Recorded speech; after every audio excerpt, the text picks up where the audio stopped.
here tonight as we remember Larry, and we appreciate your being here. But let's pray together right now. As we gather together to honor and remember the life of Larry Unterseher, we come with heavy hearts and yet deep gratitude. We thank you for the gift of Larry's life, for the love and the joy he brought in the lives of students and family and friends, for the countless ways that he touched each heart. In this time of mourning, we seek your comfort and peace. Surround us with your presence, Lord, and help us find solace in your promises. Grant us the strength as we grieve. Give us the courage to face the days ahead and with hope and faith. We ask that you bless this gathering, guide us through this service.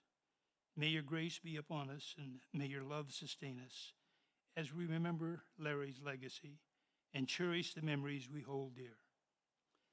Lord, we trust in your eternal wisdom and embrace the promises of your everlasting grace. Help us to honor Larry's memory by living our lives with kindness, compassion, and the spirit that he exemplified in his life. I pray in Jesus' name. Amen.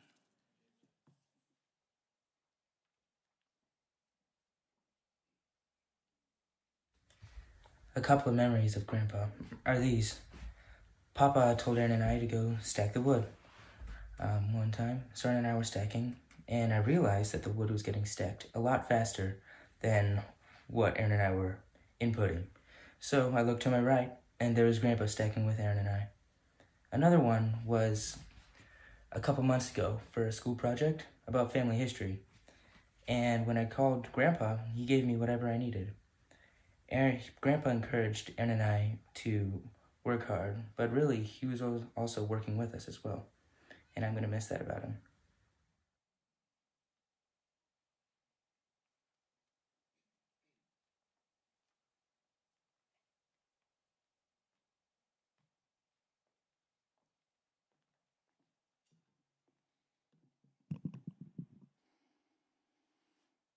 Good afternoon. Good because we love Larry. Awful because we should have been here about 35, 40 years from now. Larry was my friend. And I owe that to another great man in my life who was my father. When I was in high school, my dad was the school board chairman of the Spokane Junior Academy. That's the city we grew up and where I've returned to live. And I was told one week that we were going to go visit my grandparents that lived in a small central Washington town that wasn't necessarily the greatest place to visit. But I loved my grandparents, so I was excited. What I didn't realize is my dad had a second agenda. He'd been calling around to all his contacts in the Adventist education world and found out that there was a pretty sharp cookie of a teacher in that little town by the name of Larry Unterseher. And my dad wanted to go meet him. And so we attended church, we met Larry, and I immediately thought he was about the coolest dude I've ever met. He said he had one more year of teaching, and then he wanted to go get his master's at Andrews University. And my dad said, "That's fine, we want you for that year."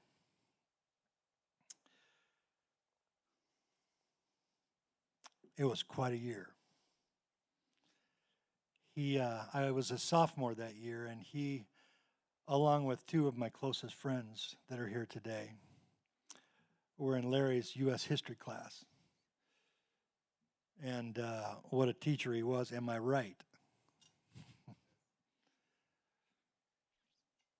Larry was not much older than we were at the time, and so many of us became friends. We would spend the weekends, we all had dirt bikes, and Larry had a dirt bike, and so we'd go out on Sundays and rip through the sand dunes or the forests of the outskirts of Spokane, and had a great time together. He bought a dune. Have you known anybody that bought and sold more vehicles than Larry Underseer? I do not. He wanted a dune buggy, so we bought a dune buggy. He bought a dune buggy. I remember going down one weekend to visit his parents down in Eugene, Springfield, right area, and while we were down there, he had the right idea. Well, the dune buggy needs a trailer, so let's buy a trailer. We found a trailer, we bought a trailer, and we towed it from Eugene, Oregon back to Spokane with an illegal hitch, no fenders, and no lights. Oh, I remember once we were on the freeway, different trip, coming back on I-90 to Spokane from the west, and right before we left, wherever we were, we noticed there was a headlight out. And we also knew that the Washington State Patrol really liked patrolling a certain area of road. No problem. We pulled over. Larry said, here's how you do this. Pop the hood, unplugged the high beam from one side, and unplug the low beam from one side and just use the high beam so there were two lights on each side of a dual headlight car. This stuff happened all the time with Larry. I'm sure you have your stories. But Larry's our youth history teacher, and I have to say to this day, I still love history. I buy and read books about history. Every time on Facebook or Instagram, a history clickbait thing pops up, and I fall for it every time. I owe that to Larry. Larry taught me to love history and learn from it, not just world history and U.S. history, but the history of my life. To look at it, to evaluate it, and to learn from it.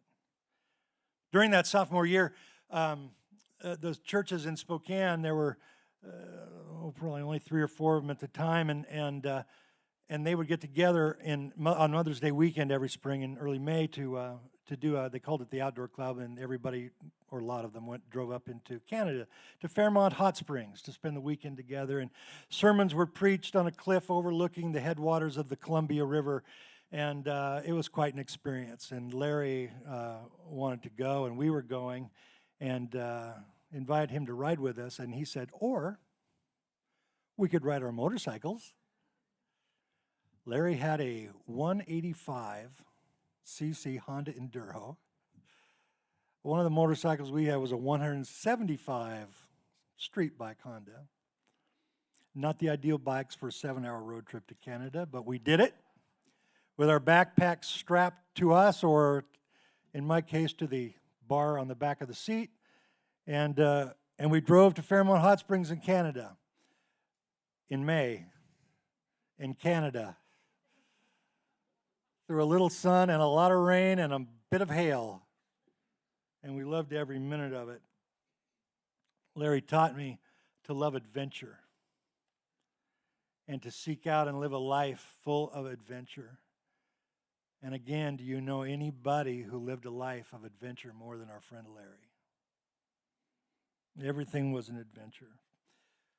Larry checked out of his apartment in Spokane and spent the last 3 weeks living with our family before he went back to Andrews. And during that time, he said, hey, you ought to drive back to Andrews with me. Help me with the drive. And I thought that was a fantastic idea. And, of course, my parents loved Larry like a second son. That was no issue, so off we went.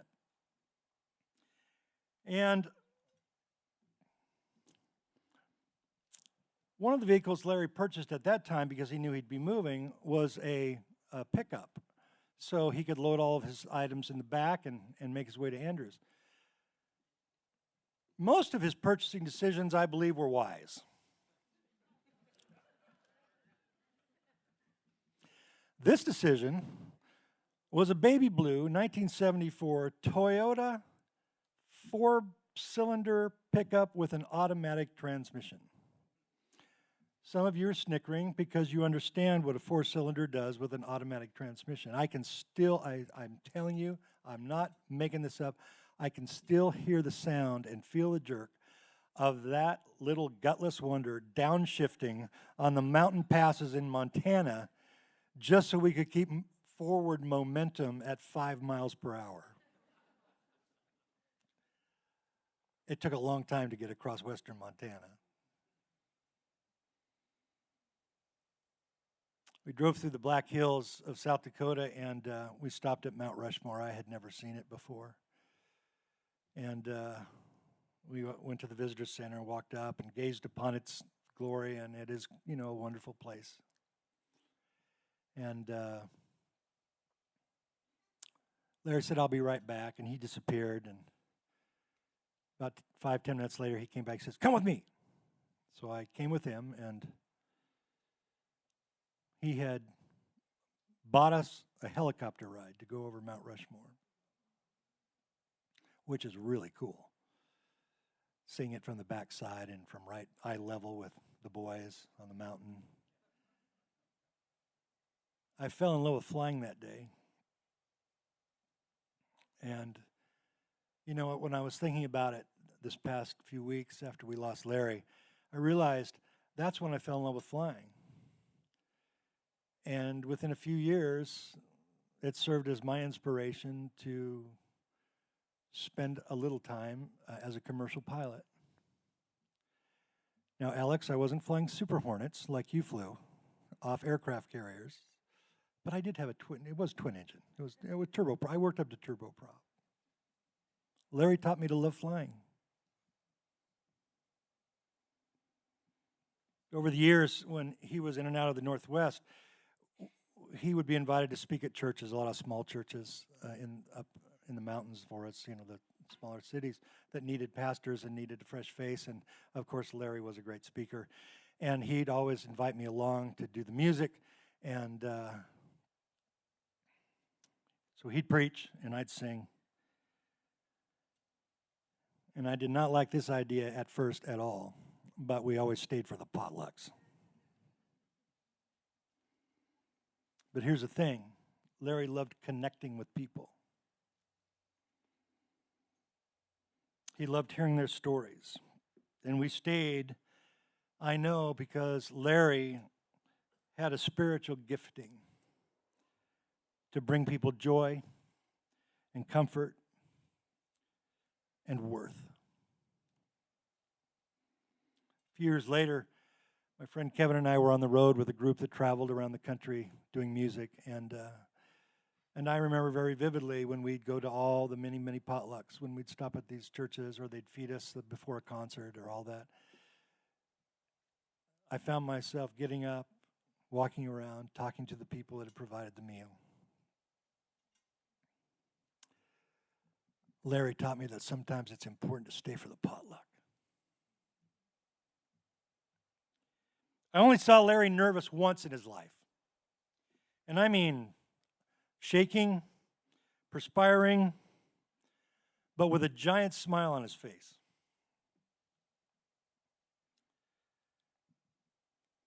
It was on his wedding day. And it was right before we walked out on stage to watch Rhonda walk up the aisle to marry him. And he wasn't nervous because he was afraid. He wasn't nervous because he was apprehensive. He was nervous because he knew this was the greatest day of his life and he wanted it to be perfect. Larry taught me it's okay to allow yourself to be affected by emotion in life's big moments. Not that long ago, actually, my wife and I met Larry and Rhonda in Palm Springs. And Larry told me something that I hadn't known from, at that time, probably about 22, 23 years prior. Apparently, I almost got him fired as the conference president of Montana. Rhonda just said, "Yep." He had invited my worship band to come to the camp meeting that year and to do all the music for the youth. And, well, our worship band, had and has a full accoutrement of instruments, lighting, sound reinforcement, and Apparently, there were those in attendance, not in the youth group, but in other buildings on campus, that didn't necessarily agree with Larry's opinion to invite my worship team to come and do the music for the youth. In fact, some of them made it clear that they thought perhaps our worship band was more aligned with the devil himself than with the one we were worshiping. Totally new problem in churches. I know you've never heard that before. Larry didn't think that. Apparently, he received quite a bit of communication from those folks over the following weeks. And Larry asked them 2 questions. The first question was something like, do you remember last year at camp meeting? You had some complaints about the youth that year. Do you remember what those complaints were? And they said, yes. Those kids were never in their meetings. They were always wandering the campus and getting into trouble. And Larry's second question was, and where were they this camp meeting?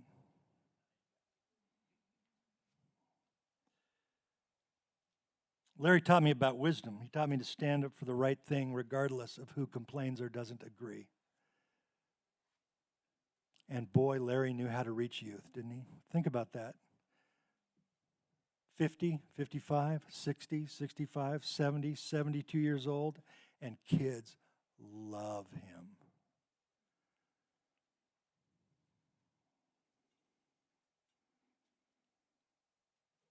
But the most important thing that Larry taught me about was grace. I don't know if this was your experience, but I grew up in a world, thankfully not from my parents, but I grew up in a world where I had several religious leaders instill in me that grace had a caveat, and it was the word but. I heard phrases like, yes, you are saved, but you better be careful what you do. You're saved, but the road to heaven is a narrow, and you do not want to fall into the abyss. Yes, Jesus saved you, but you don't want to become lost.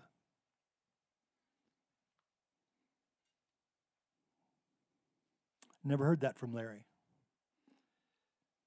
Larry and I had many, many deep conversations about everything you can imagine, and many of them were about God. And Larry was full of God's grace and God's mercy. In fact, it was Larry's grace and mercy as I was in my formative years of young adulthood and into my 20s and 30s that we kept talking, and he, I think without even knowing it, inspired me to see biblical passages in the way that they're written, but I was blinded to it. I spent years thinking about the parable of the lost sheep, how Christ the shepherd left the 99 to go rescue the one lost sheep. And you know, it never occurred to me, even though it's there in black and white. No, it's in red in some Bibles. All 100 sheep belong to the shepherd.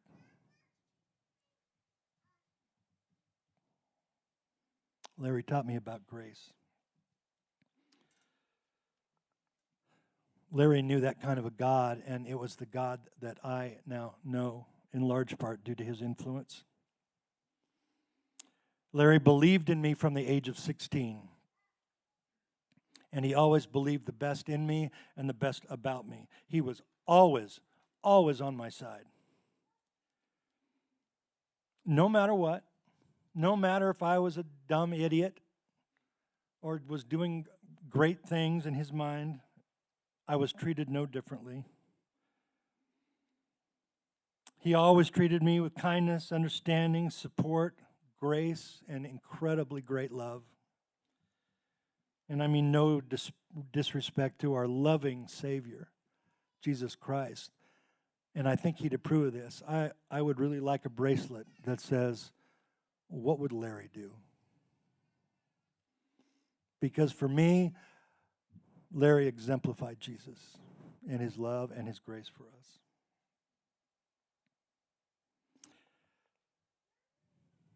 I love my friend Larry.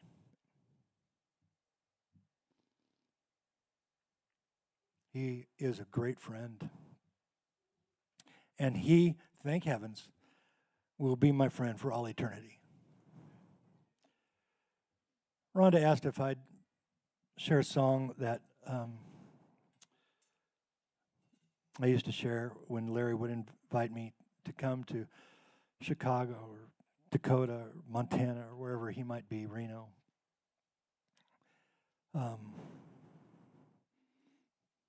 And I haven't sung it for a long time. And I'd like to share it with you now for Larry.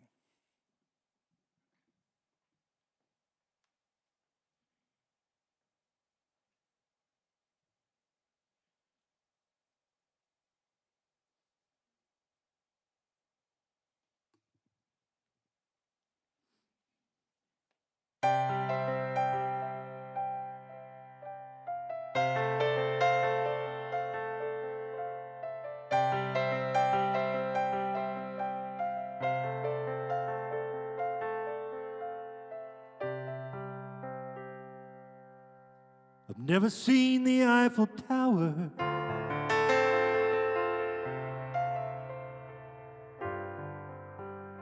I've never walked the streets of Rome.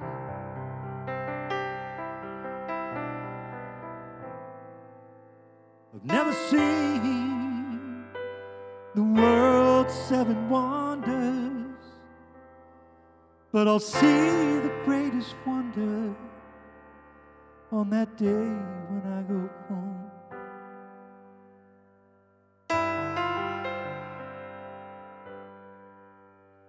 'Cause I'm gonna see Jesus, gonna see Jesus. He's gonna smile, open his arms and walk my way. I'm gonna see Jesus, gonna see Jesus. I'm gonna look into his eyes someday.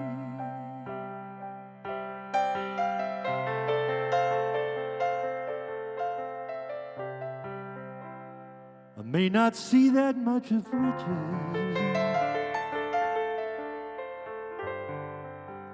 I may not see that much of faith,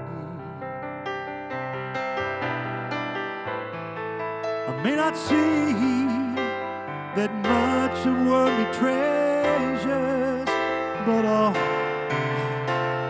if I never do, I'll know I haven't missed a thing.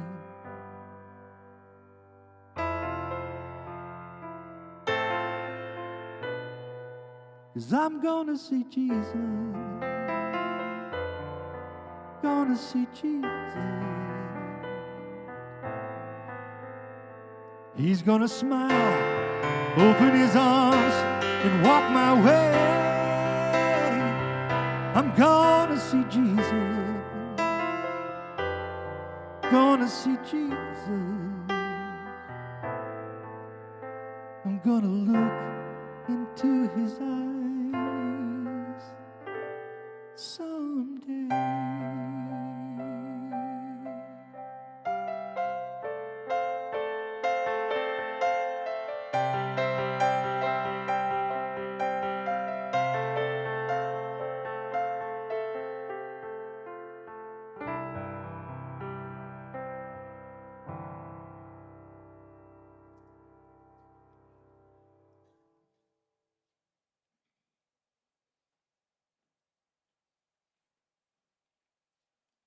My favorite memories of Grandpa was when my catcher's glove broke during a practice. So I took it back to Grandpa.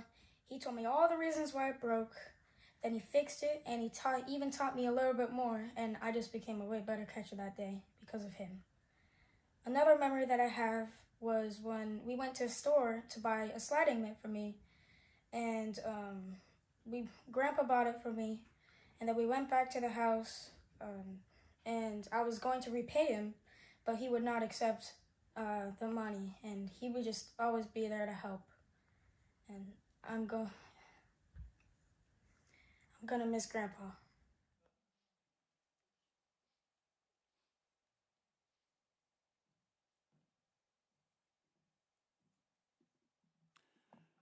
This isn't convenient. When somebody dies, that's not convenient. I've come down from paradise to speak on Larry's behalf, and that's not convenient. I mean, I didn't come down from paradise. I came down south from Paradise, California, where I am a teacher and a principal. And I'm here to celebrate Larry, and so are you. And if you came thinking that this celebration was going to be brief, well, it's not going to be for your convenience. And if you're not aware of the deep hole that is left when somebody leaves the world like Larry, I'm going to hope to widen your eyes a little bit to the size of that. I am Larry's favorite person. I hope you're comfortable with that. I hope you're comfortable with that, Greg. No, he told me. He looked at me and he said, I like you best. He did. He said, I like you the best. He said, you're amazing. I'm at a small school there in Northern California, and then the other two teachers showed up, and we were standing together, and he looked at us, and he said, I like you best.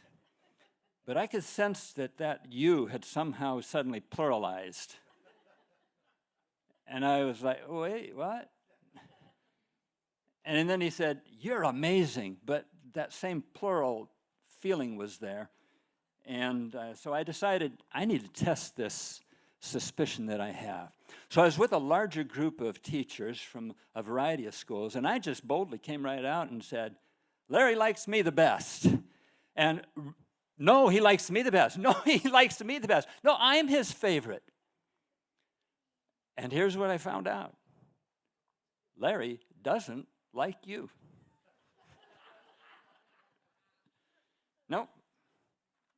He likes you the best. Yeah. Seemed like he liked everyone the best. And that did not diminish me. Now, Larry wasn't really that original. I heard people think that he was, but I don't think he's very original at all. I mean, he'd do this thing that was kind of amazing. He'd say these things that were like really kind of like, wow. And then in my head, I'd go, I've heard that somewhere before. He's got that from somewhere. And then it would come to me, that's from the Bible. He's copying Jesus. He's not an original. But boy, was he original in the way he copied Jesus. It was just amazing. Larry loved Jesus. And he pointed people to Jesus. He loved Jesus, and like Jesus, loves you best.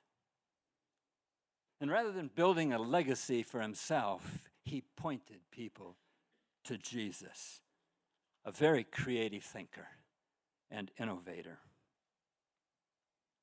Larry was a big talker. Larry could talk. Oh, my, he was a talker. And a great conversationalist.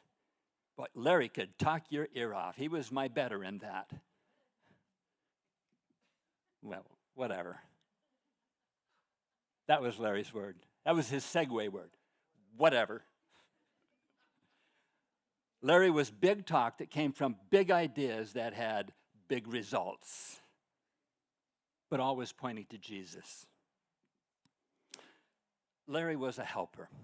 So when the Northern California Conference got into a situation where they had these outdoor science programs going on for schools at the Leone Meadows camp, something happened, they needed somebody to fill that. Larry stepped in to fill it. So he had the kids doing these pine car racers, but instead of using pine wood derby cars, they went out and made pine cone derby cars. But he also got the staff involved, and all the adults around. And so pretty soon the kitchen staff was making potato cars, and then banana cars, and then whatever cars. And they had these races. And of course then there was an amazing lesson that pointed you to Jesus.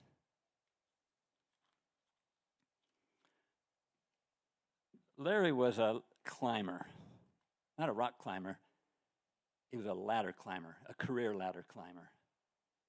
You may not have seen that, but if you think about the structure of education, especially back in the 1970s, it's like a triangle that's standing on its tippy point. And at the top, you have the federal government, right? You got the cabinet, legislature, and certainly lawyers and insurance companies. And then just underneath that, you got the state, which is a whole bunch more legislators and a whole bunch of more lawyers. And of course, you have the private education system and you have the public education system.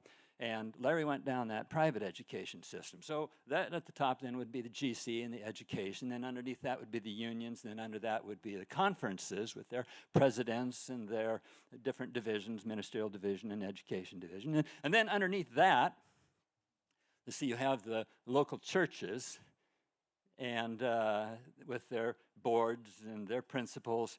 And then under that, you got the teachers. And then at the bottom of that crush of everything are the students. And Larry thought that was upside down. And he figured that should be tipped up the other direction.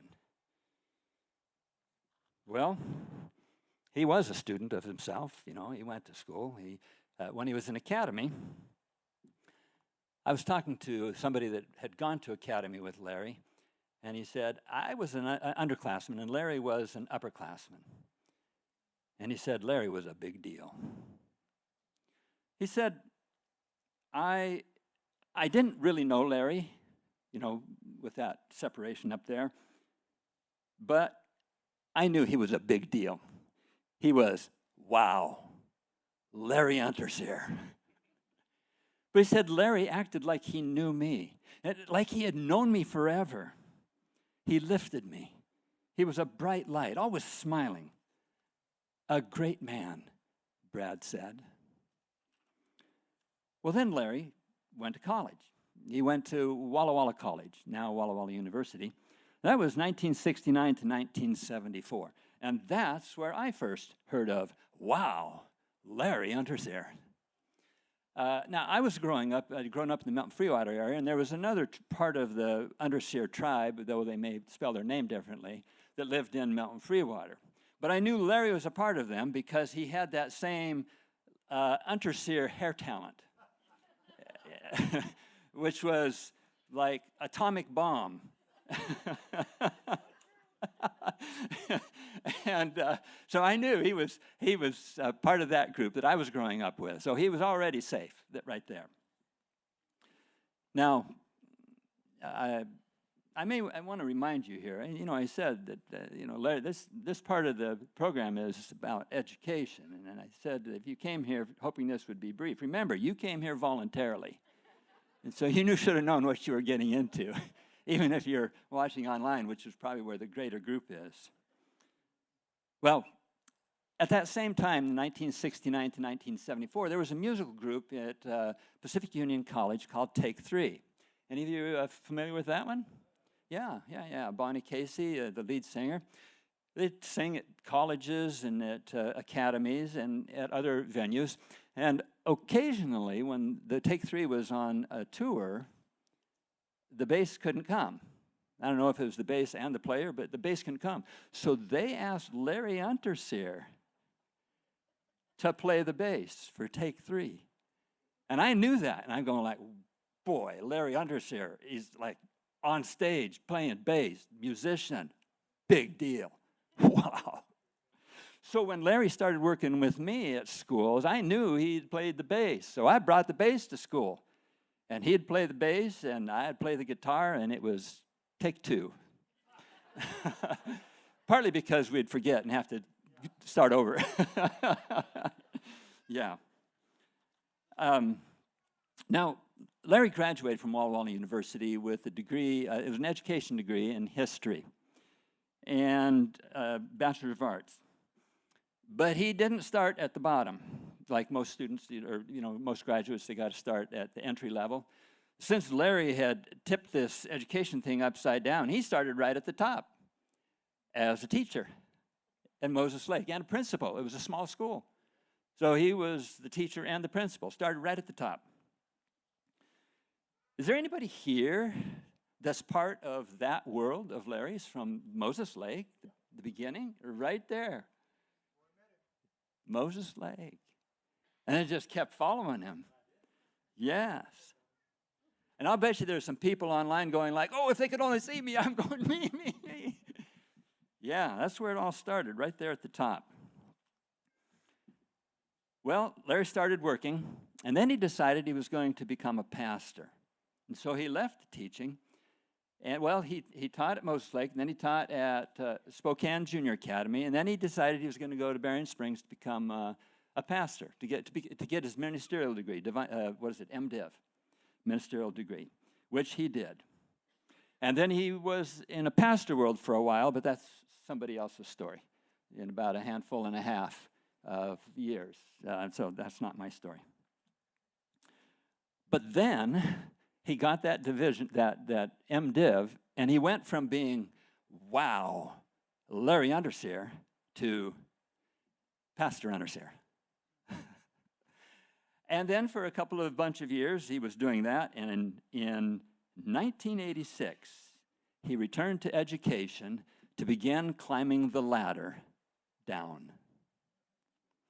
He became a superintendent of education in the Dakota Conference, and then he taught history at Spokane Junior Academy. And then he became the principal at Upper Columbia Academy near Spokane, Washington.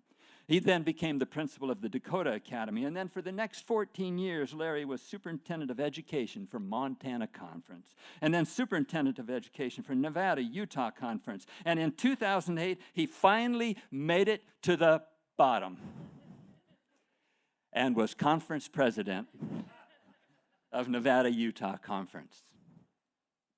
The bottom. But remember, the bottom, broad, where the administrators are, arms wide out, the base holding up that triangle, like Atlas holding up the world, supporting what Larry knew was most important, why we're doing this, for the students and teachers at the top.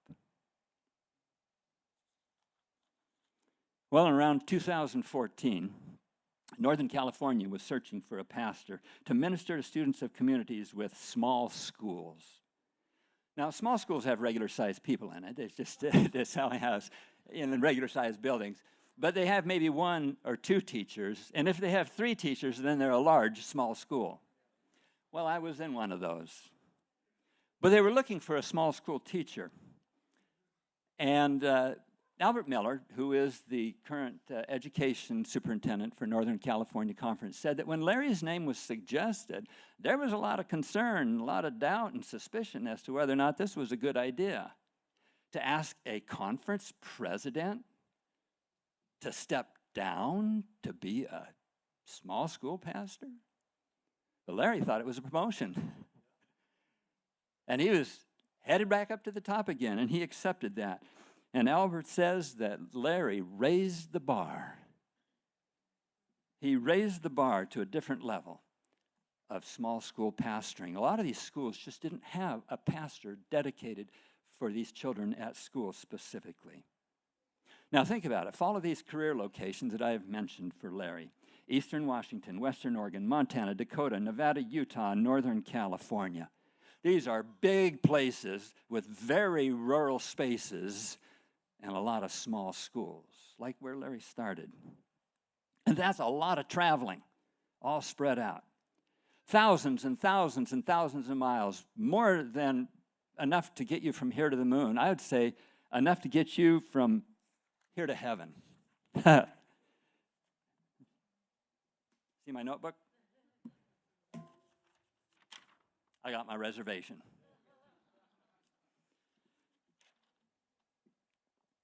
Stand up. If you can't stand up, raise your hand. If you can't raise your hand, just hoot. If you can't stand up and raise your hand, well, then hoot and holler. If you were under the influence of servant, leader, pastor, teacher, Larry Unterseher.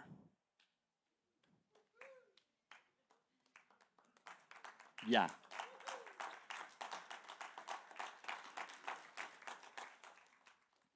Now, Larry and his wife Rhonda live here in Southern California, but he was employed by Northern California, which is a long ways away, a bunch of those thousands of miles of traveling that head that direction.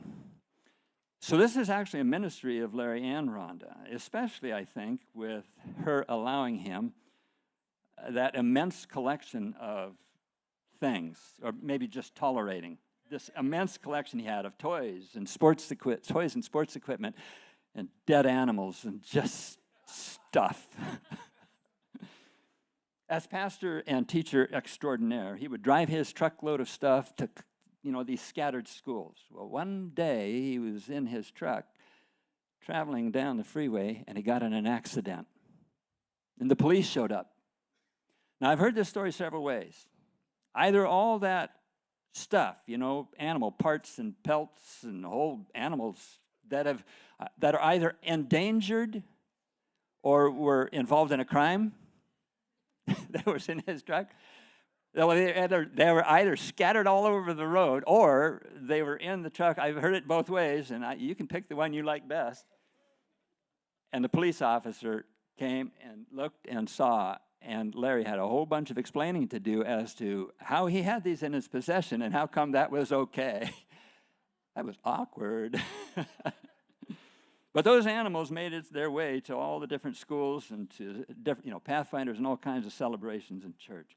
He did personal visits for schools, honoring birthdays, teachers included, giving everybody a $2 bill, and a loud celebration of life. He attended and spoke at 8th grade graduations. He offered entire weeks of spiritual and prayers, not just in Northern California, but Oregon and Washington and Nevada and places beyond. He would give weeks of prayer. He was an athlete himself and a loyal sports fan, right? Go! See, I was expecting that. Seahawks. I would have said another one, but a different. But this is Larry's. And which is weird because there were no professional sports leagues in the Northwest when we went to school, when Larry and I. So I don't know how I picked Seahawks. I grew up there and I picked Pittsburgh. What? Yeah. Anyway, so at school, what would show up? But golf clubs, golf balls, footballs, anything ball, big apparatus, cages, and toys and animals, all with a lesson that pointed to Jesus. He'd even show up with these giant water slides. It couldn't all be in his, it was like, not Cinderella, Pollyanna's purse, his truck. He had an immense collection. When COVID hit, Larry had to change his approach to education, which had always been personal contact, and now he had to go online with a computer. Well, Larry was terrible at technology. He was terrible with a computer. And I'm not saying that it didn't scare him. What I am saying was that it didn't scare him off.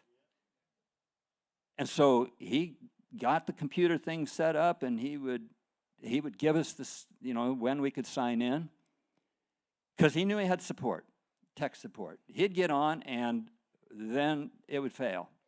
Not when it would fail, but it failed regularly. And he said, all right, is there one of you kids out there that can help me?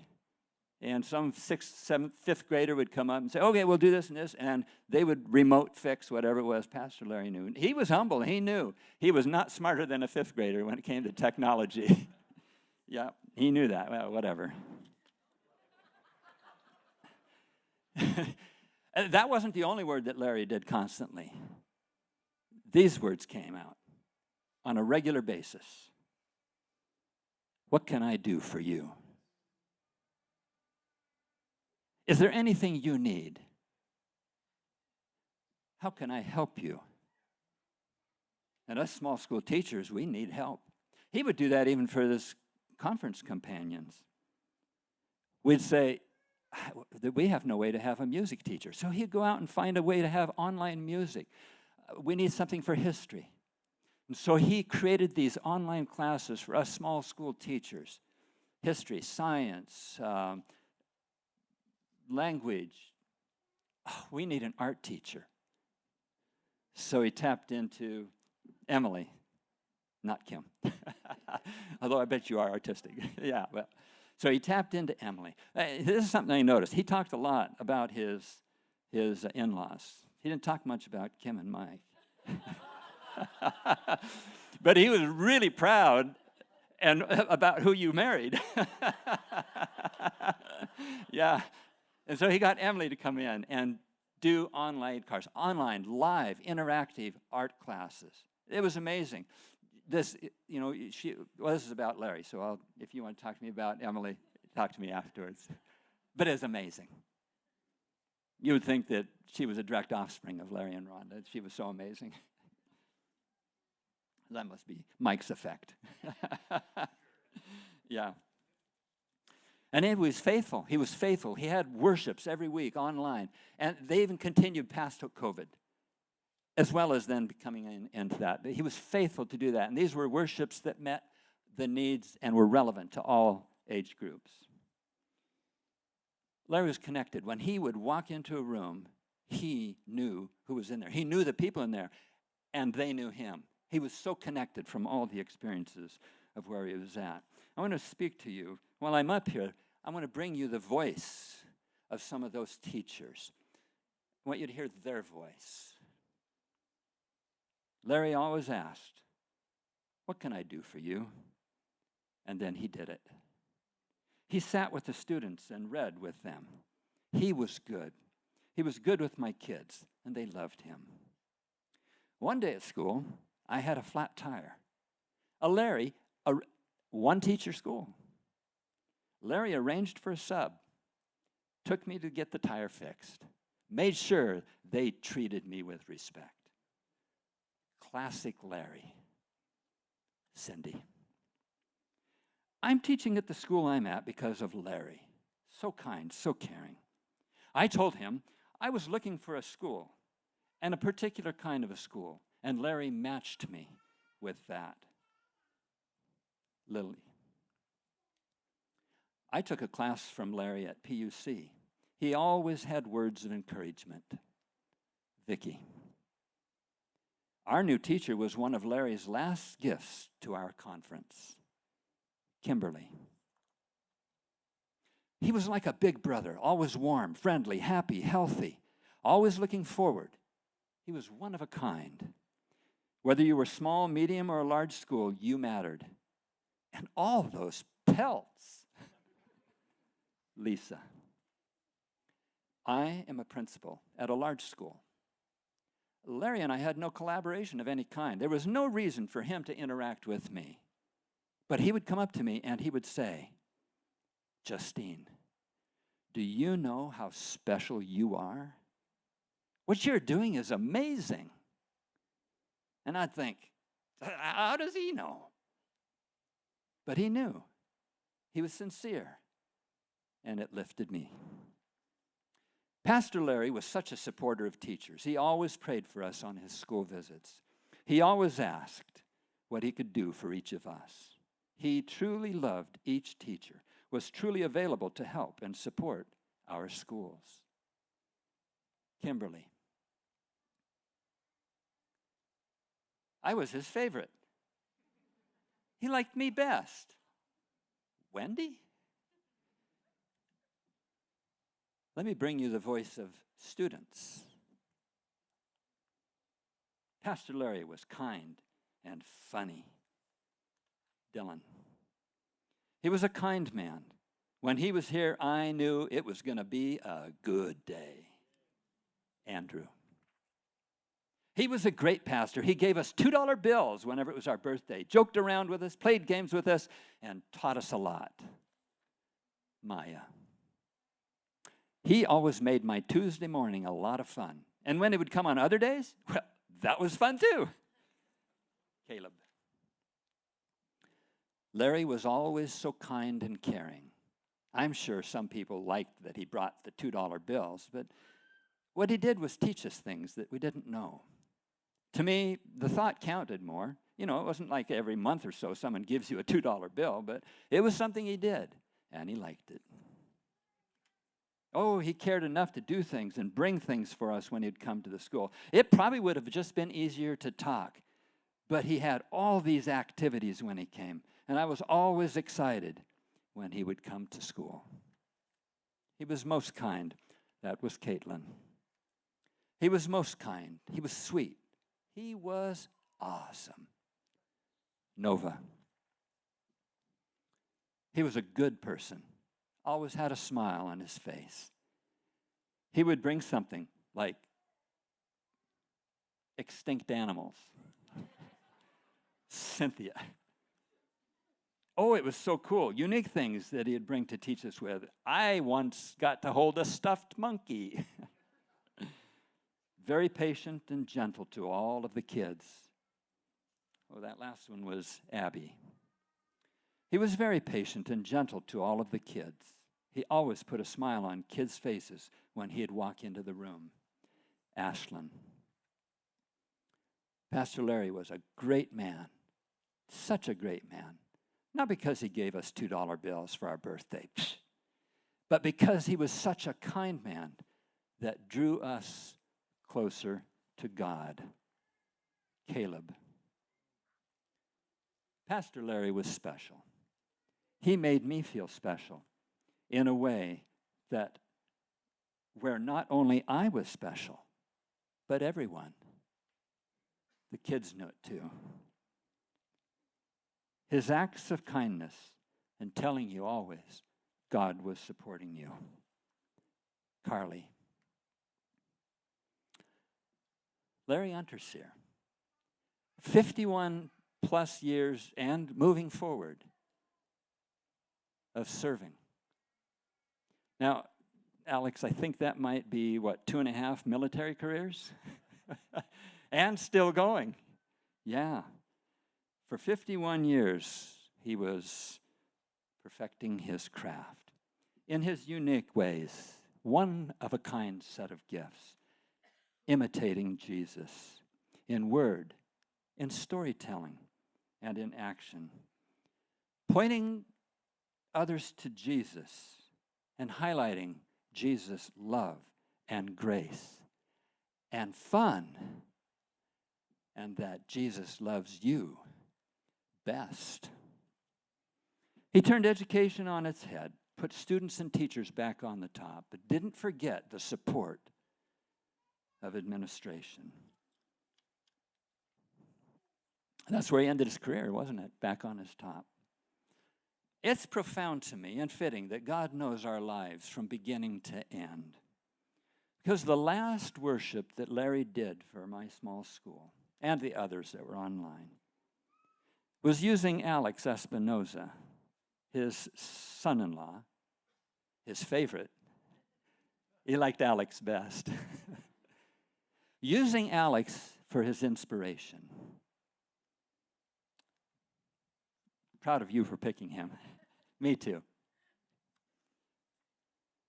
Hebrews 11:4 highlights many people. But Hebrews 11 highlights many people, but 11:4 says that Abel, speaking of Abel, Adam's second son that's mentioned in there, said that Abel died. But even though Abel was dead, his voice still speaks.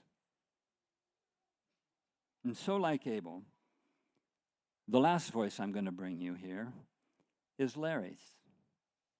Inspired by that, by Alex when he made this last worship thing. Larry's words, celebrating his own life celebration. He told us, and now you also. We have all these great people around us as examples.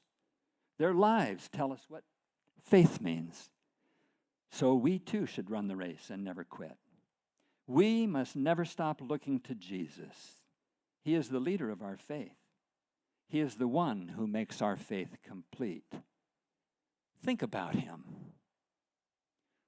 Don't get discouraged and stop trying. Larry was driving into the parking lot of a small school. And one of the adults in the parking lot saw him and shouted to him, "Pastor Larry, "Where are you going?" And without hesitation, Pastor Larry said, "Heaven." Wow. Larry Unterseher.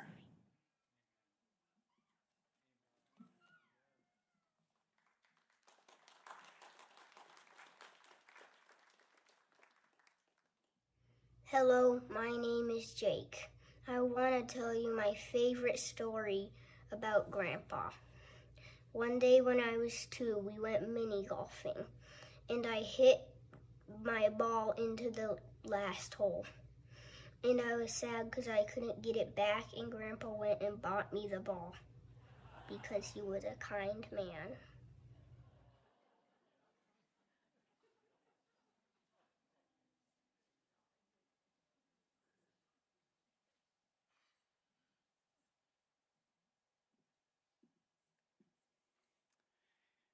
Speakers have been taught through the years it's dangerous to follow a kid speaking or acting, and it's dangerous to follow an animal act. I knew I was in trouble when I was going to follow David Vixie. But here we are, Rhonda, family. It still is surreal that we are here. But I hope you know that we're here to remember Larry, but we're also here to support you all. We love you all. Just seeing my high school academy senior grade principal sitting there brings a little bit of terror to my heart. And no, I'm not giving the diploma back. But we are here together to celebrate Larry and to hug and love on you. I am thankful that Debbie and I could be at Redwood Camp that week.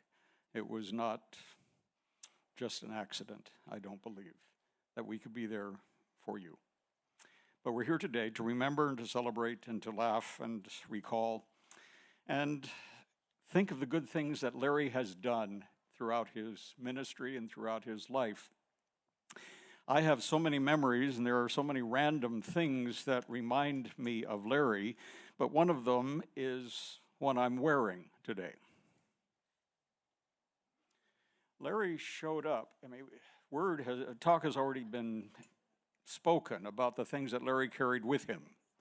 And there was a time he showed up at the office with all of these neckties. And I have to admit, some of them were just the ugliest thing I have ever seen.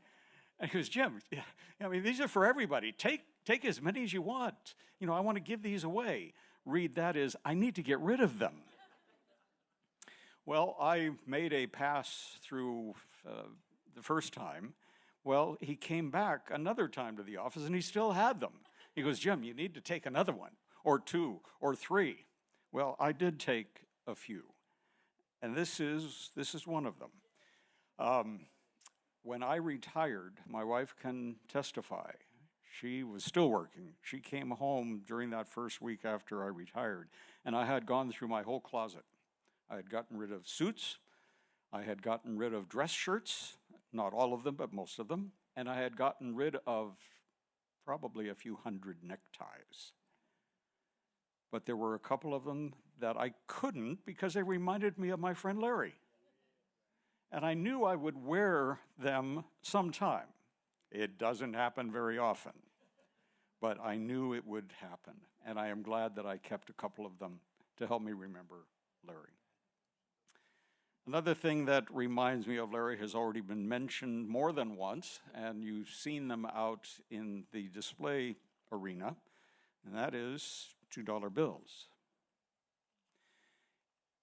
I have them tucked away in a safe place called a safe in the house. Not that they're all that valuable, because, I mean, a $2 bill, is a $2 bill. It's worth $2. I have 6 of them here, and I'm pretty sure 4 of them came from Larry. And I will never spend them, because they are a reminder to me that Larry not only handed them out to kids at school and teachers, he handed them out to others. And there were at least 4 occasions when he popped into my office and knew it was my birthday or very close to it when he came to visit the office. And he'd stick his face in and say, I have something for you. Because for him, handing these out meant you are special. You are unique. You are loved. And yes, you are valuable. Because how many times do you go to the grocery store or the bank and you see a $2 bill? I mean, you are unique. You are special. So for me, Larry will always be a $2 bill. And a necktie. And dead animals. Larry's life covered many different arenas, and my task is to try to cover ministry.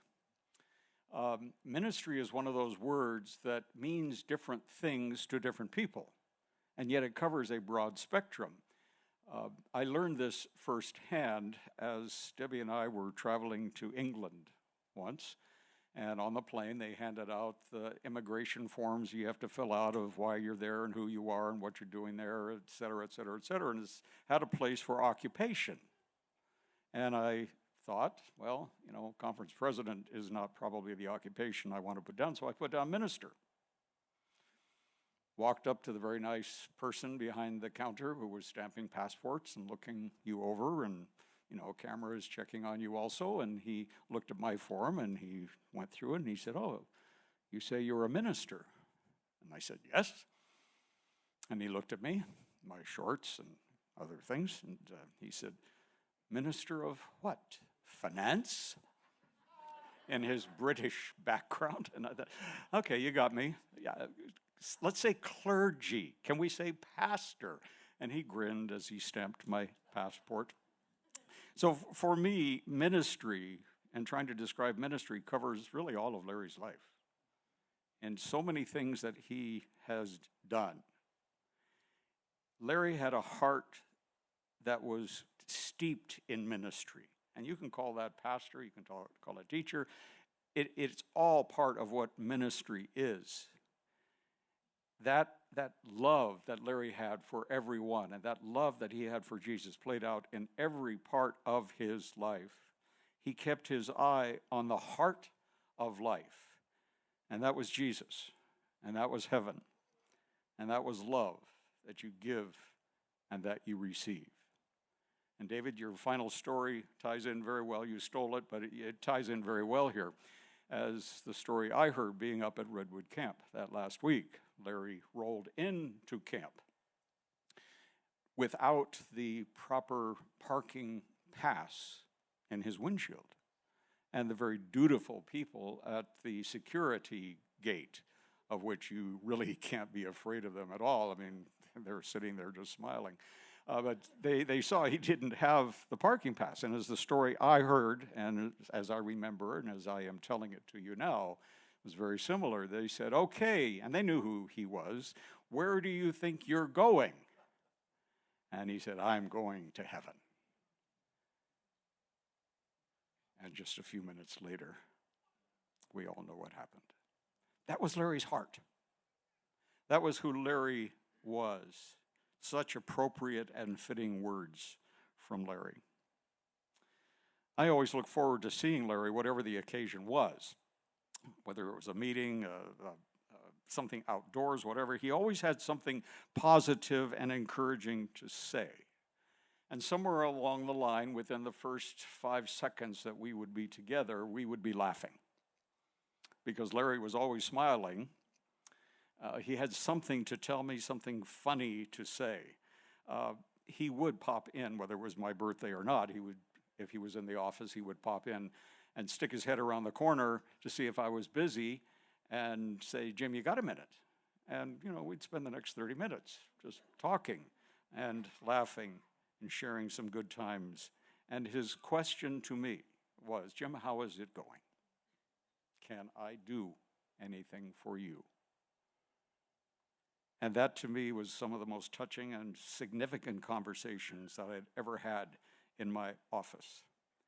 And when we arrived at Redwood camp meeting that week, we got there Sunday afternoon, evening, and we were setting up our table to represent ADRA, Adventist Development and Relief Agency, and I was looking to see who was going to be next to me, because in the past there have been some tables and displays that have to be next to them for a week. But I saw that the table right next to me, don't quote me, and I'm glad this isn't being broadcast. I saw that the table next to us was going to be Larry. And I thought, oh man, this is going to be a great week. We are going to have a good time. Larry and us, we're just going to have a great time. And I was looking forward to a week of chats, of laughter, of stories, and of fun, and of Larry telling me what his plans were for the next year. And it was not to be. But life with Larry was a journey, an adventure of ministry. No matter what he did, whether he was in the world of education ministry, whether he was in the world of pastoral ministry, or the world of administrative ministry, he served with a heart that showed his love for his Jesus. We sat on a lot of committees together. We spent time together. Larry in committees was very thoughtful. Sometimes you wondered what he was thinking by the look on his face, whether I won't go there. Larry was not verbose. Well, okay, let me take that back.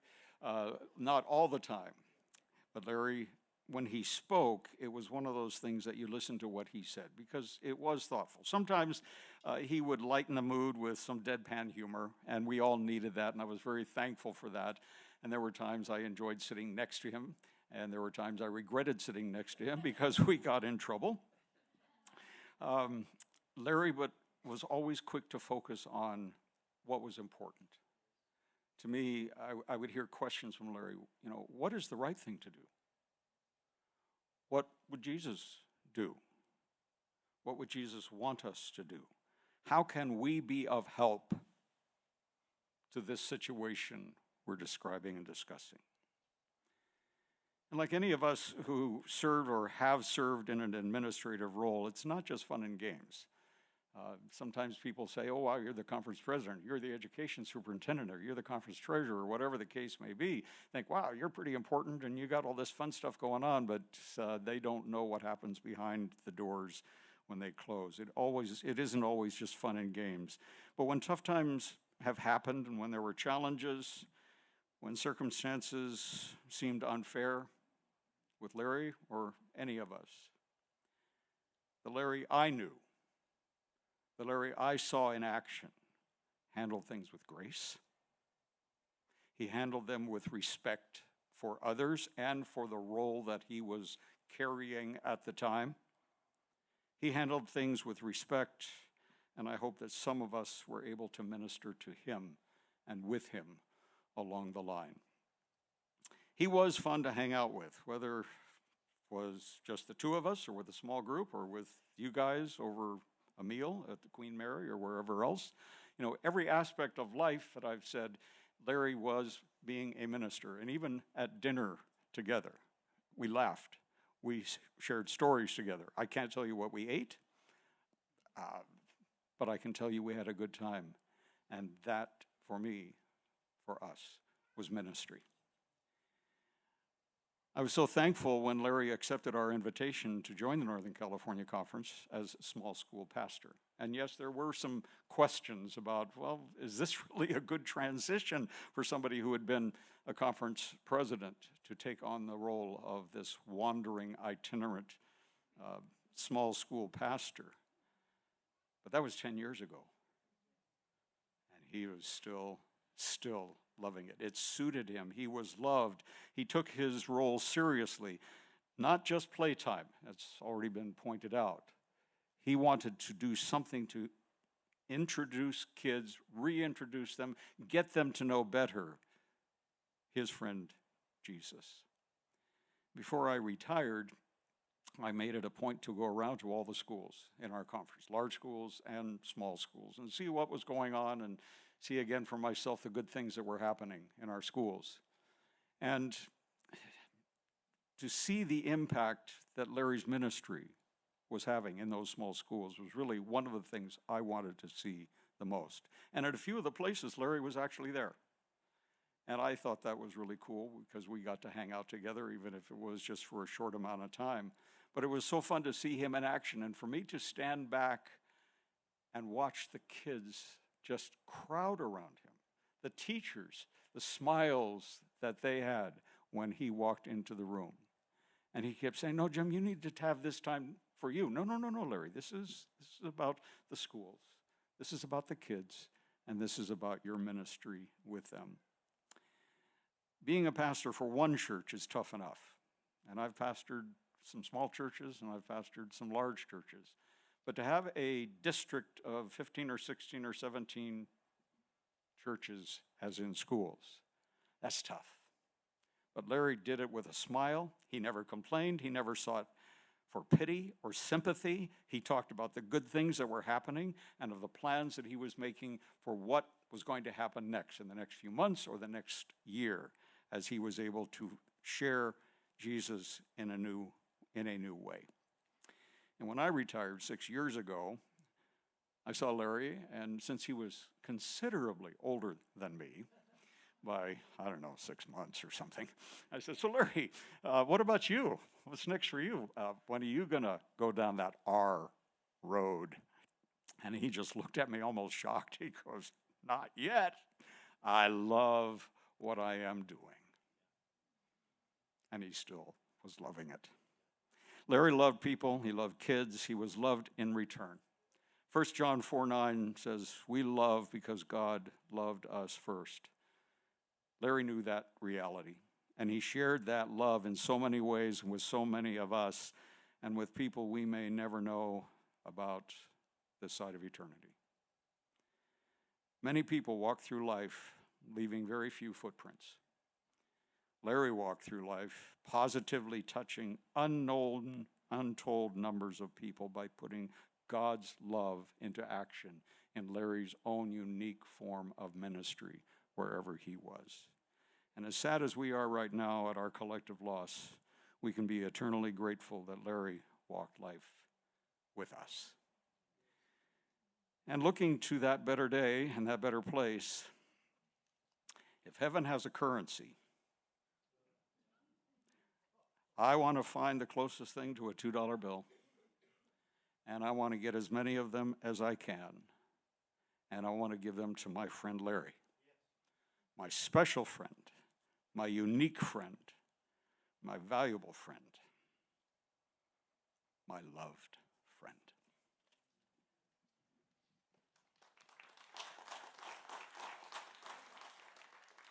Hi, I'm Ben. I'm 5 years old. This is the thing that I love about Grandpa. Toys, toys, toys.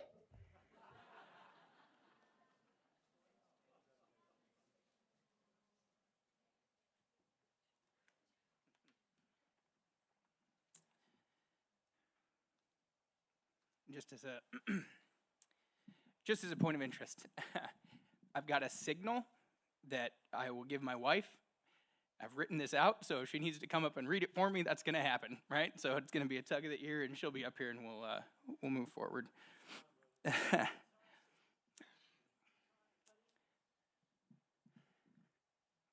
we really want to thank you all for joining us today. Those of you who are here in person, those of you that joined us online. Each of you represents a portion of this man's life that was an integral part of his journey. Man, we've heard all about it, but he's been known by many titles throughout the years. Teacher, pastor, principal, camp director, master guide, elder, Unterseher, president, that weird dude that don't stop talking. And of course, for almost anyone that he came across, friend.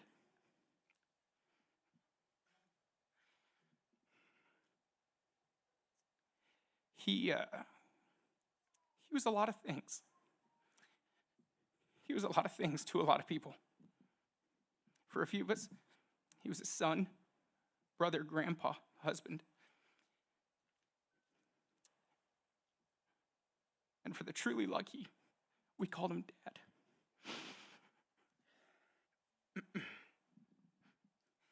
You know, it's hard to know what to talk about in this moment. It's a moment that, while I knew was inevitable at some point, most likely, I never would have dreamed that it would come this early. This past month has been a whirlwind, thinking about the last conversations we had and the things I wish I said more often. My family was fortunate, my wife and my boys, to have the opportunity to have dinner with Dad and Mom Friday evening. Excuse me. Just 3 days before he passed. Heading out to the car, I had an opportunity to give him a hug. I told him that I loved him. He told me how proud he was of me. And I will forever be grateful for that moment and that opportunity. However, in today's world of texting, it's pretty surreal to be able to look back at a long history of conversation.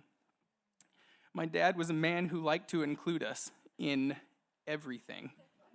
Everything.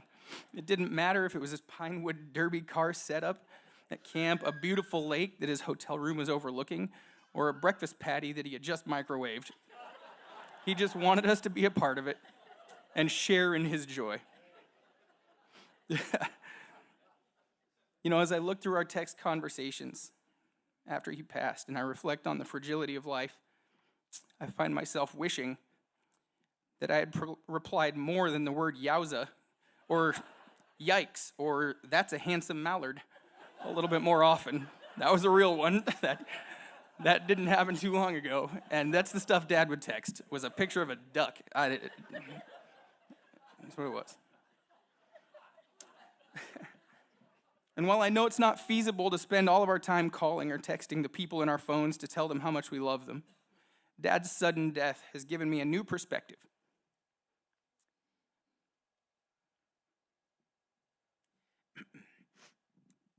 Perspective to be mindful of how I leave the house. And perspective of connecting with people more regularly. This experience has shown me that we never really know when our last opportunity will be. In fact, I challenge you all to take a few seconds right now to think of someone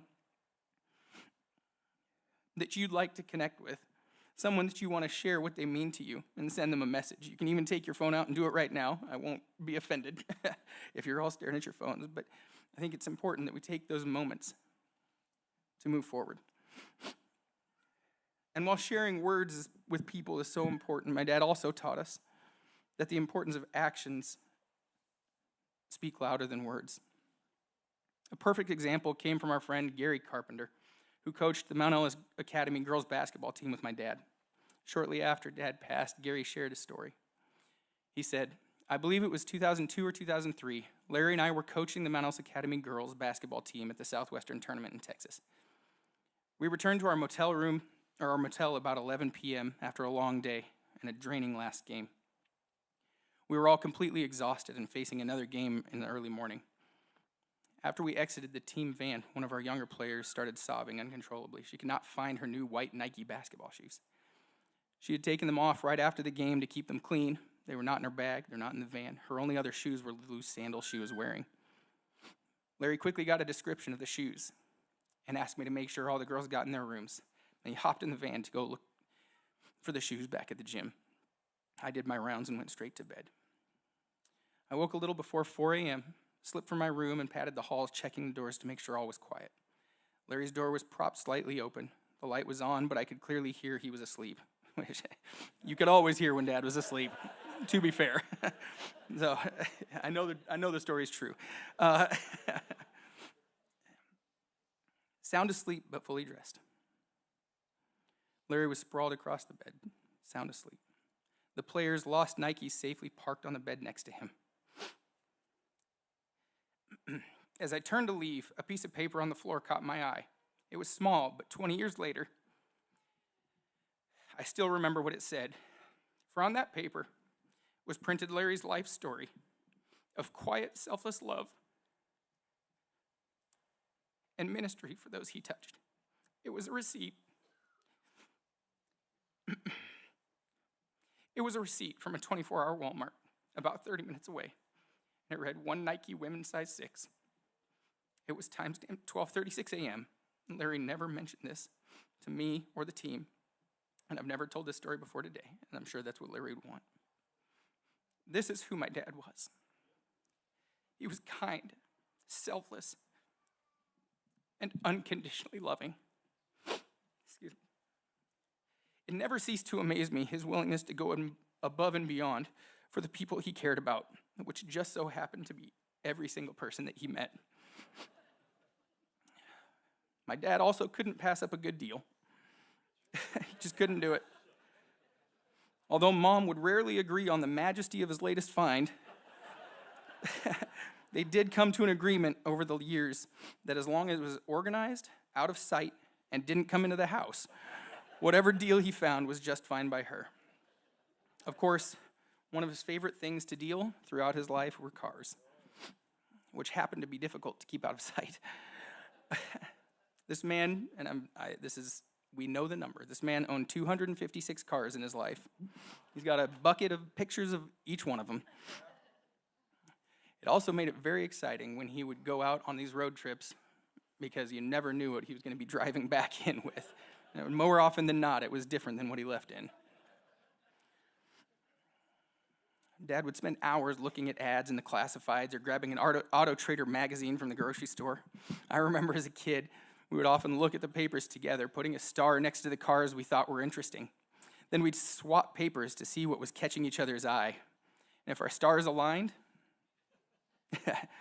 we would call the owner to see if we wanted to go check it out. I remember I was about 12 or 13, and he started making me call to ask the questions about cars I was interested in. And I would just get so flustered. Dad, please, you know the questions to ask. Could you just talk to them? But he would just calmly walk me through the conversation. Ask if the glass is clean. Is there any rust? How's the tread on the tires? These weren't new cars. And so on. Thinking back on that, now as an adult, I'm sure the people on the other end of the line could hear my dad. And I just imagine them understanding the situation. The situation of a father taking the time to teach his son the importance of communication and human connection. This is who my dad was.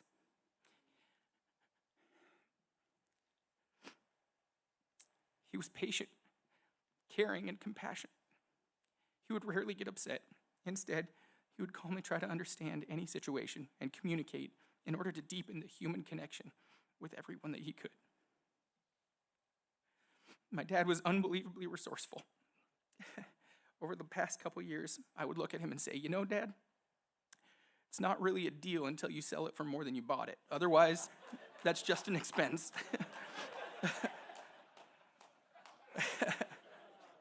We would laugh, and almost every time he would tell me about reams of paper. I know.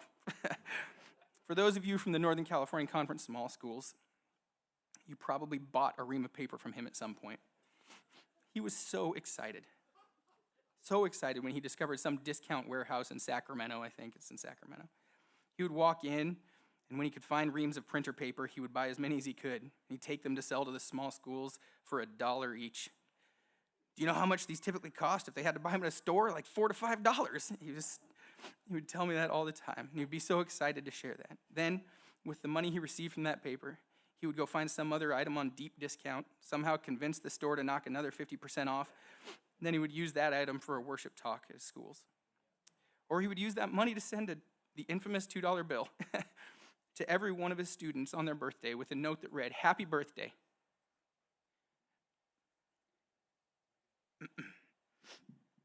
This $2 bill is a special reminder that you're an amazing and much-loved part of God's kingdom.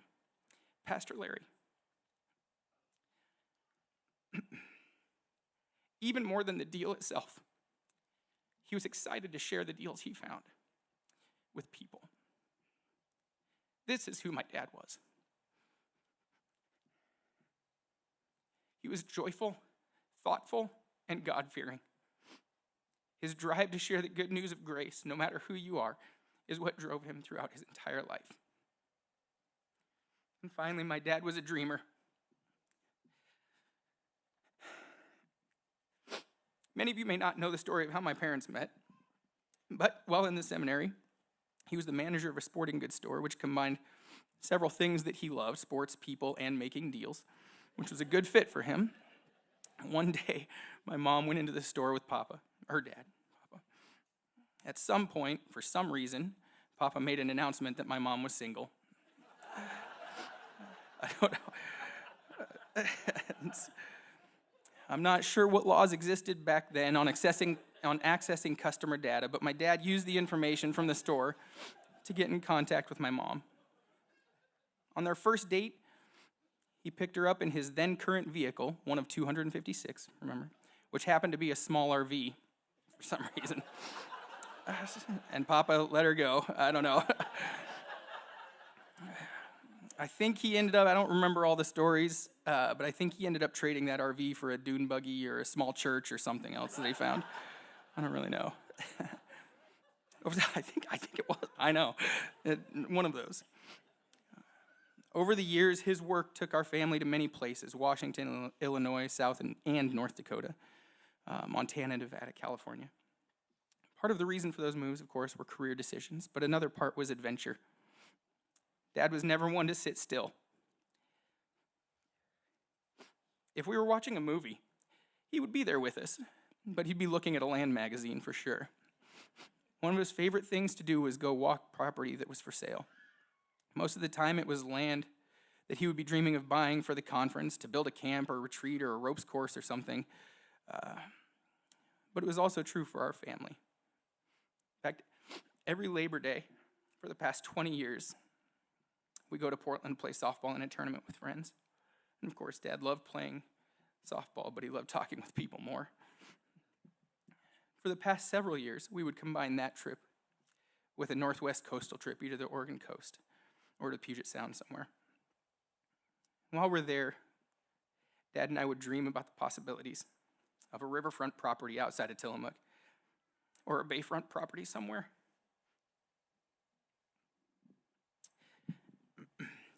Somewhere in the Puget Sound.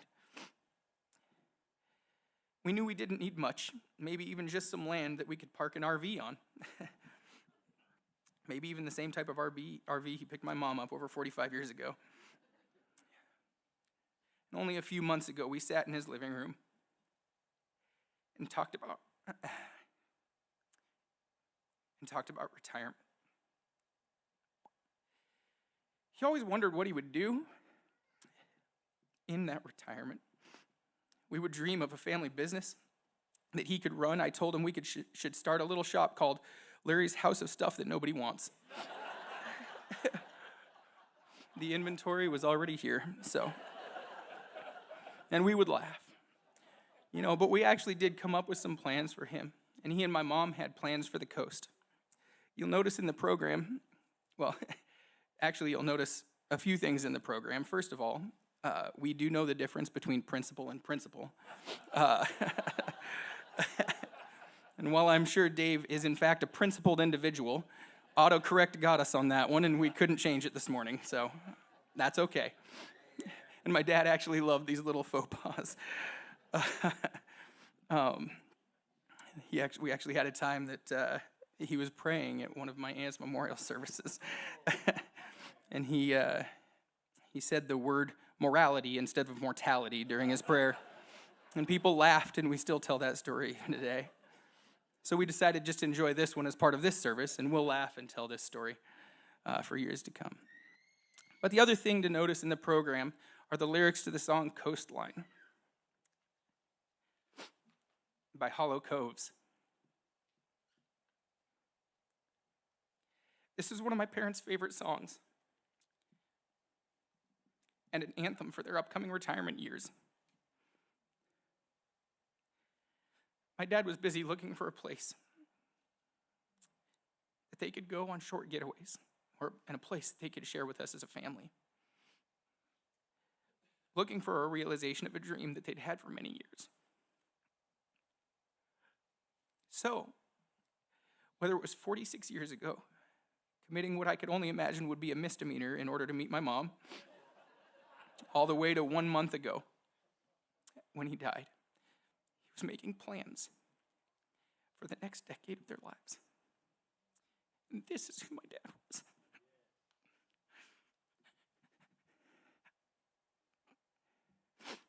He was forward-thinking, optimistic, and full of life. His ability to find the good and keep dreaming was infectious to those around him. I will miss my dad.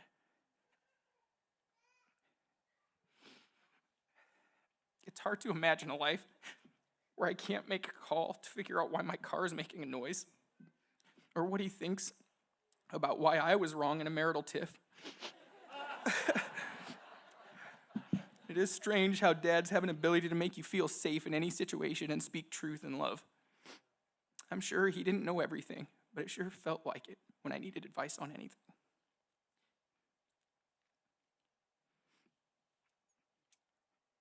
I hope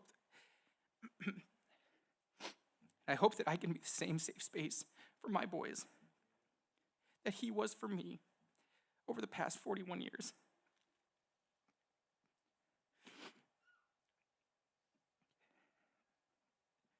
And to my dad, I feel so lucky to have had the opportunity to learn, to love, and to be loved as your son.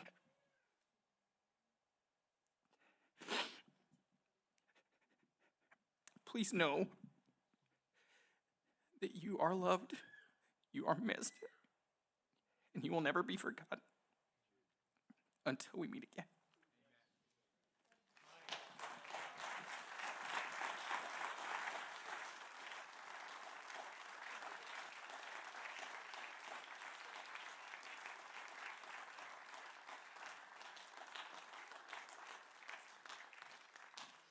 Oh, goodness. I will be brief. It was great. Thank you so much. Thank you all so much for being here this evening. And I know it's, closing in, and there will be food after for those of you that are able to stick around. And, one of the things that our dad loved was to capture moments with pictures and videos. He always had his phone, always taking pictures, taking the videos, and then making us watch them as well. And then, of course, as you've heard, he would text these photos to us as a family. And I also got the handsome mallard in my text message, a turkey sometimes, a golf club, a fishing pole, anything it was, because he did just want us to feel involved and a part of, and we did. We would respond with that thumbs up. That was my go-to. This love of taking pictures started early for him, and when he found out when I was in high school that I also liked taking pictures, it then became my job at summer camp. And although I would complain about the time it took, we both loved being able to share the captured moments. Most importantly, as I reflect today, it was a way for my dad and I to connect and create something together. In the past month, I've had the opportunity to revisit Dad's life. Not only through our photos that we had of him, but of his photos through his eyes. I've spent hours looking through boxes of photos, and while sometimes bittersweet, each image is just this precious reminder of the love and the joy Dad brought to those around him. And so just before the slideshow begins, I just want to say thank you so much to Carl Canwell for taking our pictures and Dad's pictures and creating just such a meaningful glimpse into Dad's life with the upcoming slideshow. Dad took pictures up until the very end. The next to last photo you will see in this slideshow he had quickly taken, and I'm so sure that we as a family would have soon gotten the picture with a text, "Wish you were all here." Thank you, all of you, for being here with us today to help celebrate his life and the love he had for it. He cherished each and every one of you. I know it. Please enjoy just a small glimpse into the life of Larry. I love you, Dad.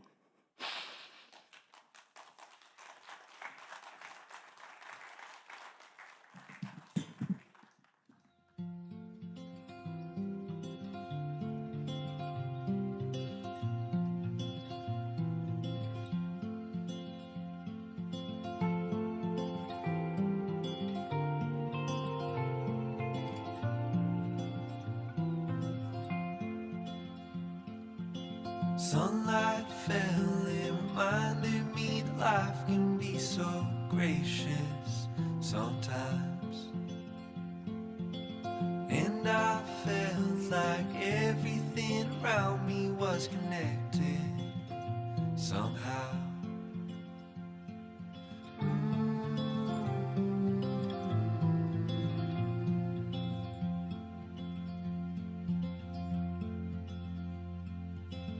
At night I hear the rhythm of the ocean as it breaks on the shore.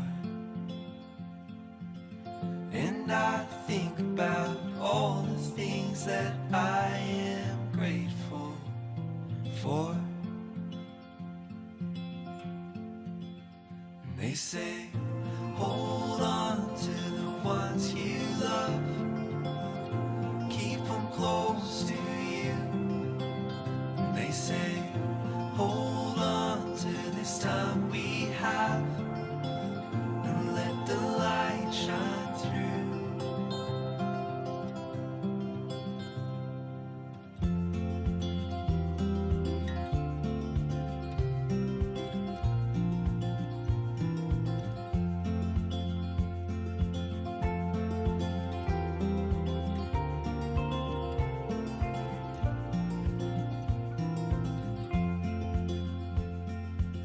Sometimes I get a little bit emotional when I see love unfold.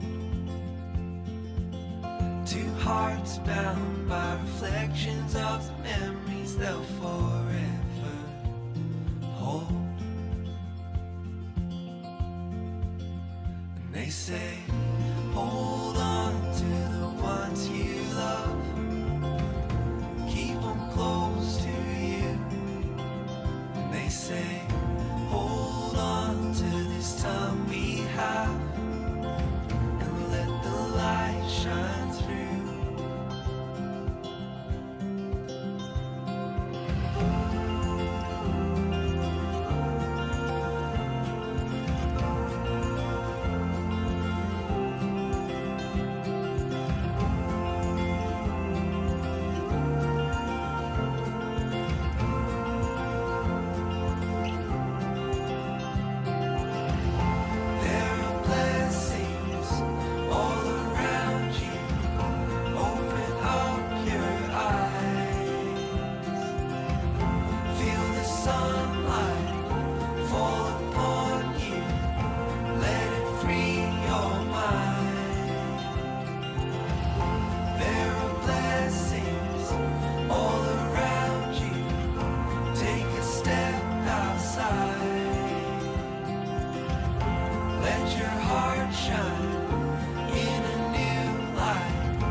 They say, hold on to the ones you love, keep them close to you.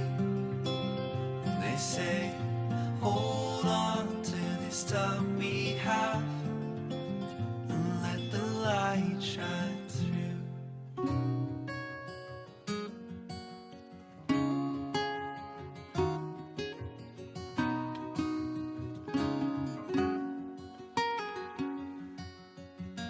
Ever notice how the sun just keeps on rising? Every morning it still breaks in, knowing every night I'll take it away. Ain't it funny how we all just keep on lying?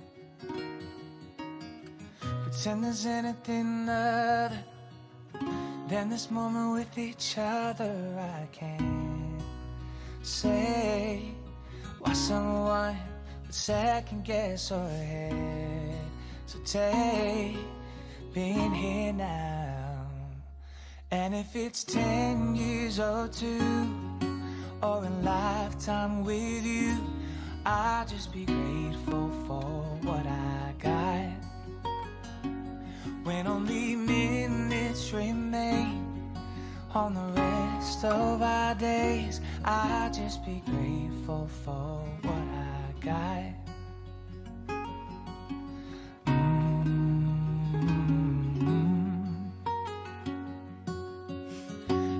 book ever bound to sad and ending. But you don't get an ever after just by not reading the last chapter. And ain't it crazy how the world just keeps on turning? No matter what God you believe in, you're gonna get all of the seasons. I can't say why someone would waste a moment of a day with you now.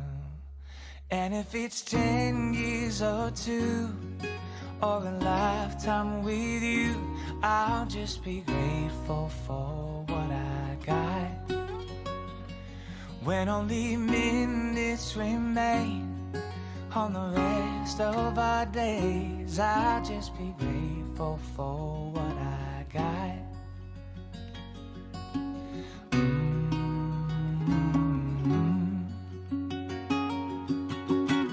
Ain't no way to ever know how we're gonna go, but if someday we say that long goodbye, proof is in the pain, all the love we gave before the last grateful goodbye.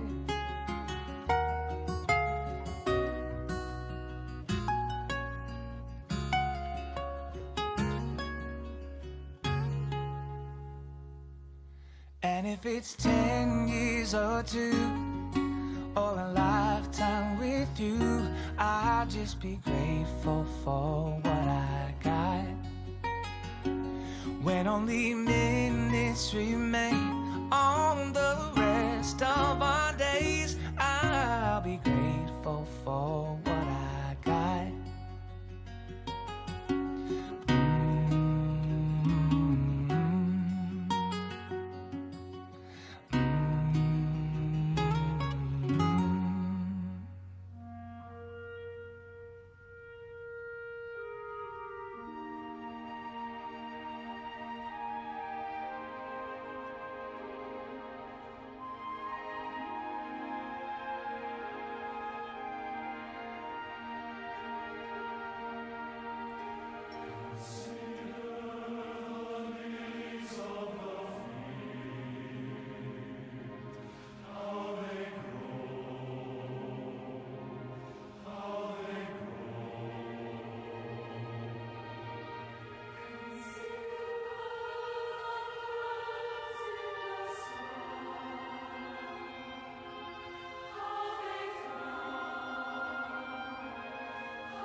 Comfort zone. And how do you feel about that? I don't like it. Not one bit. I do not. Hey, who's rocking the boat?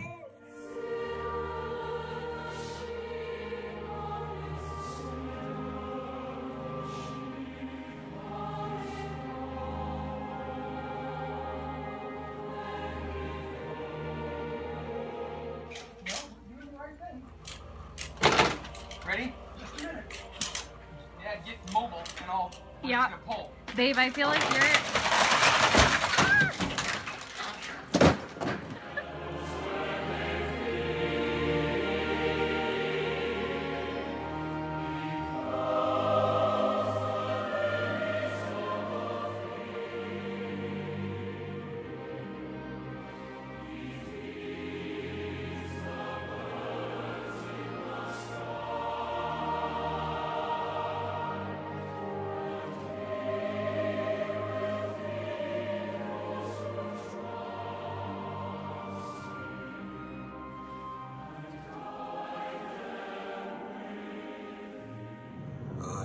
Was lost in sin, and Jesus took me in and never Nor did I ever wonder what he did.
Good morning.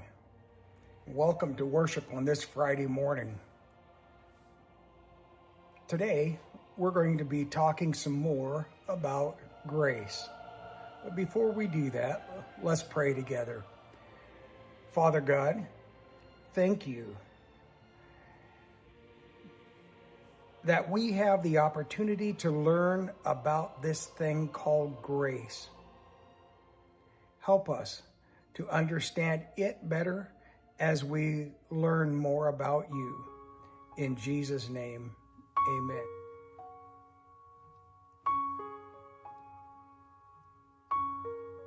In the morning when I rise, in the morning when I rise, in the morning when I rise, give me Jesus.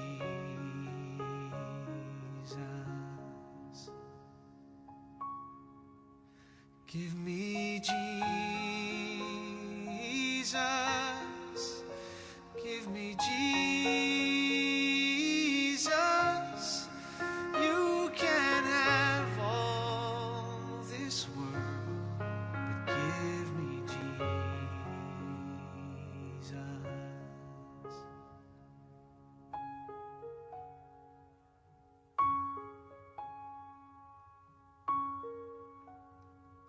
And when I am alone, oh, and when I am alone, and when I am alone, give me Jesus. Give me Jesus. Give me Jesus. You can have all this world, but give me Jesus.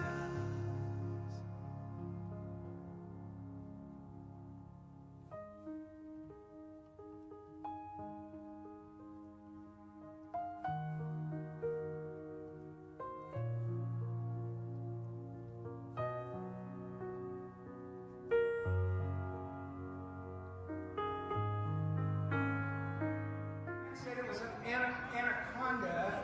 The anaconda is the largest snake in the world, but it's not the longest.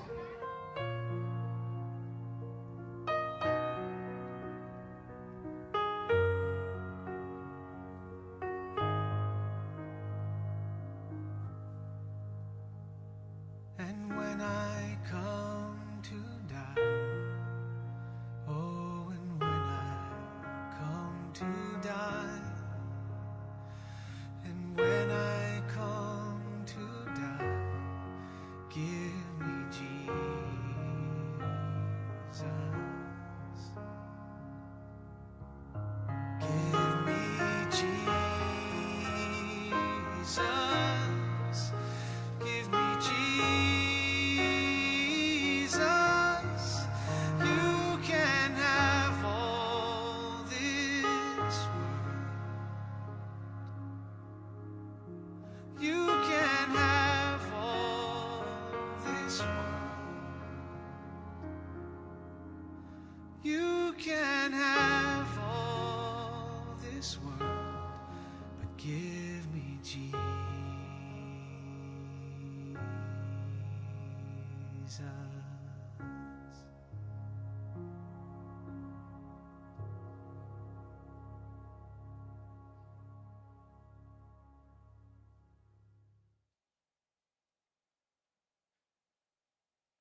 Oh, Mike, that was hard.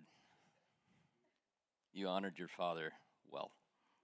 And everything you said about his kindness and his big heart and his love and his vision is true. I am a witness. We're going to end this program where we should, and that is going before the throne of grace. Let's bow our heads. Dear Lord, our hearts are heavy as we gather here together. They're heavy because we've lost a great friend. But they're also full. Our hearts are full because of all that Larry taught us. The biggest thing that he taught me was about the design of my own heart. That it's bigger than I know. It's limitless in its space. You designed us that way. There is always room for one more friend, one more person, one more favorite. Larry showed us that. Lord, thank you for this great life and this great friend. And now, Lord, we encourage each other with these words from your holy scriptures. For the Lord will come down from heaven with a loud command, with the voice of the archangel, with the trumpet call of God. And Larry will rise first. And after that, Rhonda and Mike and Kim and their spouses and their children, and all of us who are left and still alive will be caught up together with them and with Larry in the clouds to meet the Lord in the air. And so we will be with the Lord forever. Amen. Just a couple of announcements about the reception. Let me get these in front of me so I don't forget anything. First of all, there's going to be a reception. And the family's going to be dismissed first, so please let them exit. The reception is just going to be out the door and down the hall to the right. And please take time to sign the guest book. That's in the form of those cards where you can share a memory and what Larry has meant to you. And in the reception, there'll be time for a little more storytelling and some refreshment. Thank you so much for coming this evening.